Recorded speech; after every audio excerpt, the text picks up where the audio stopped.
बिस्मिल्लाहिर्रहमानिर्रहीम। अस्सलामुअलैकुम। Speak out channel देखने वालों को राव कमर रिजवान नई वीडियो में खुश आमदीद कहता है। दोस्तों, आज की वीडियो में हम एक इंसान नुमा भेड़िए का एक ऐसा वाकया सुनाने जा रहे हैं जिसे सुनने के बाद यकीनन आपके रोंगटे खड़े हो जाएंगे। लेकिन इससे पहले कि इस वाकये की जानिब बढ़ा जाए, आपसे गुजारिश है कि इस वीडियो को आखिर तक जरूर देखिएगा और अगर आपने अभी तक हमारा चैनल सब्सक्राइब नहीं किया है तो अभी सब्सक्राइब करें, साथ में बेल आइकॉन को जरूर प्रेस करें ताकि लेटेस्ट अपलोड होने वाली हमारी वीडियोस का नोटिफिकेशन आपको बर वक्त मिलता रहे। वीडियो को लाइक करें, शेयर करें अपने दोस्तों के साथ ताकि उन तक भी ये अहम वाकयात पहुंचते रहें। दोस्तों, ये वाकया एक 4 साला बेटी का है जिसमें एक इंसान नुमा भेड़िया अपनी 4 साल की भतीजी को 15 दिन तक कब्र के अंदर रखता है। बेटियां तो अल्लाह ताला की रहमत होती हैं, लेकिन इसने किस तरह से जुल्म किया है अपनी भतीजी पर। ये बच्ची अपने पैदाइश के दिन ही अपनी माँ यानी अपनी जन्नत को खो चुकी थी। ये बेचारी छोटी सी 4 साल की मासूम बच्ची इस जालिम समाज के हाथ चढ़ जाती है।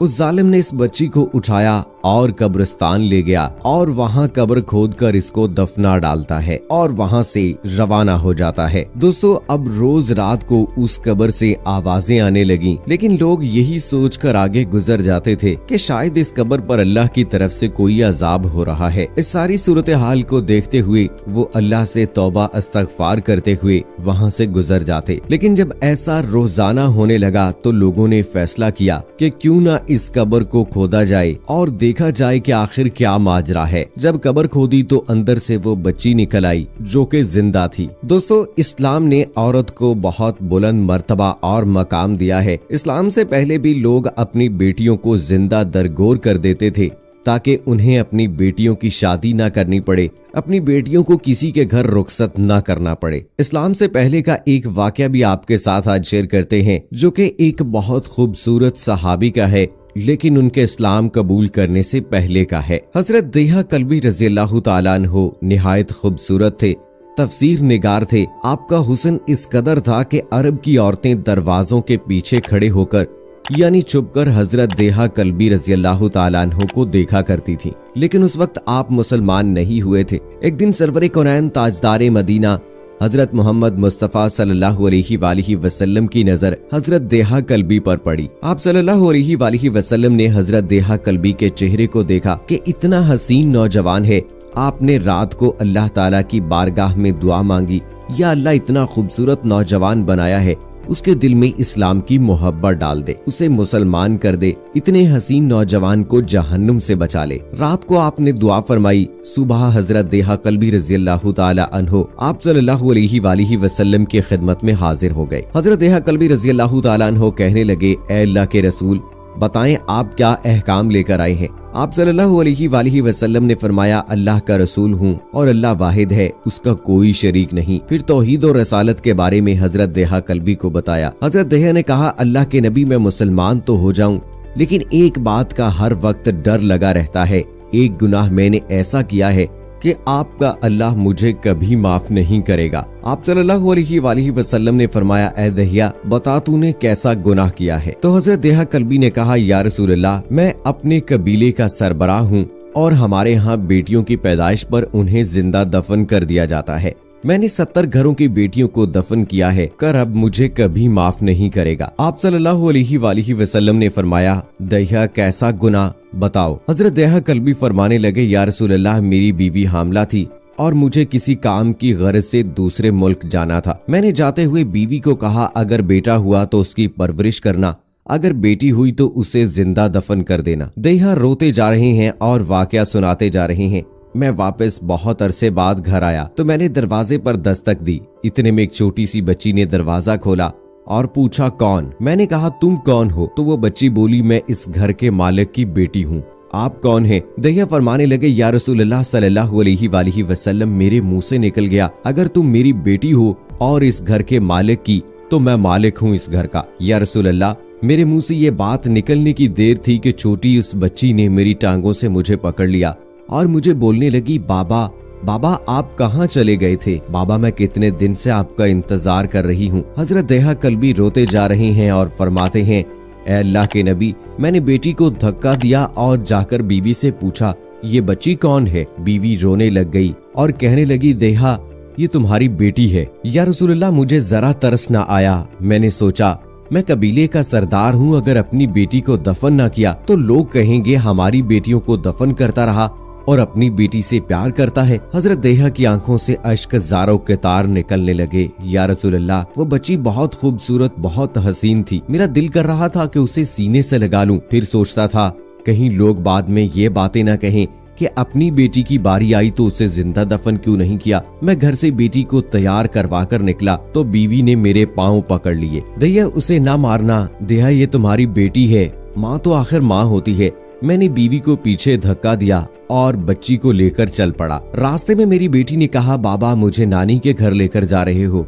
बाबा, क्या मुझे खिलौने लेकर देने जा रहे हो? बाबा, हम कहाँ जा रहे हैं? या रसूलल्लाह, मैं बच्ची के सवालों का जवाब ही नहीं देता था। वो पूछती जा रही थी, बाबा किधर चले गए थे?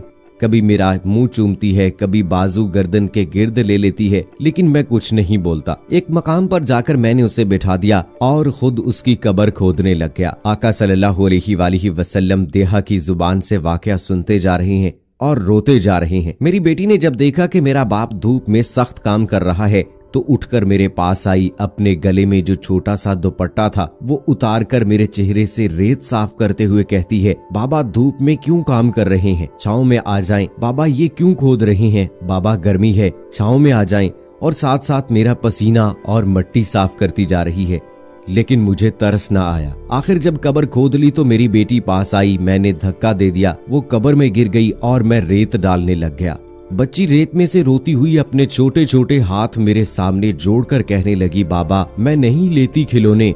बाबा, मैं नहीं जाती नानी के घर। बाबा, मेरी शक्ल पसंद नहीं आई तो मैं कभी नहीं आती आपके सामने। बाबा, मुझे ऐसे ना मारे। या रसूलल्लाह सल्लल्लाहु अलैहि वसल्लम, मैं रेत डालता गया, मुझे उसकी बातें सुनकर भी तरस नहीं आया। मेरी बेटी पर जब मिट्टी मुकम्मल हो गई और उसका सर रह गया तो मेरी बेटी ने मेरी तरफ से तवज्जो खत्म कर ली और बोली, ऐ मेरे मालिक, मैंने सुना है तेरा एक नबी आएगा जो बेटियों को इज्जत देगा, जो बेटियों की इज्जत बचाएगा।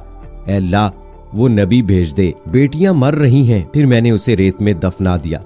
हजरत दहिया कल्बी रजी अल्लाह ताला अन्हु वाकया सुनाते हुए बेइंतहा रोए। ये वाकया जब बता दिया तो देखा आप सल्लल्लाहु अलैहि वसल्लम इतना रो रहे हैं कि आपकी दाढ़ी मुबारक आंसुओं से गीली हो गई। आप सल्लल्लाहु अलैहि वसल्लम ने फरमाया, दहिया जरा फिर से अपनी बेटी का वाकया सुनाओ, उस बेटी का वाकया जो मुझ मोहम्मद के इंतजार में दुनिया से चली गई। आप सल्लल्लाहु अलैहि वसल्लम ने 3 दफा ये वाकया सुना और इतना रोए कि आपको देखकर सहाबा कराम रिजवानुल्लाह अजमाइन रोने लग गया और कहने लगे, ऐ दहिया क्यों रुलाता है हमारे आका को, हमसे बर्दाश्त नहीं हो रहा। आप सल्लल्लाहु अलैहि वसल्लम ने हजरत देहा से 3 बार वाकया सुना तो हजरत देहा की रो रो कर कोई हालत न रही। इतने में हजरत जिब्राइल अलैहिस्सलाम हाजिर हुए और फरमाया, या रसूलुल्लाह सल्लल्लाहु अलैहि वसल्लम, अल्लाह सलाम कहता है और फरमाता है कि ऐ महबूब सल्लल्लाहु अलैहि वसल्लम, दहिया को कह दें वो उस वक्त था जब उसने अल्लाह और आपको नहीं माना था। अब मुझको और आपको उसने मान लिया है तो दहिया का ये गुनाह हमने माफ कर दिया। इसके बाद आप सल्लल्लाहु अलैहि वसल्लम ने फरमाया, जिसने 2 बेटियों की कफालत की, उन्हें बड़ा किया, उनके फराइज अदा किए,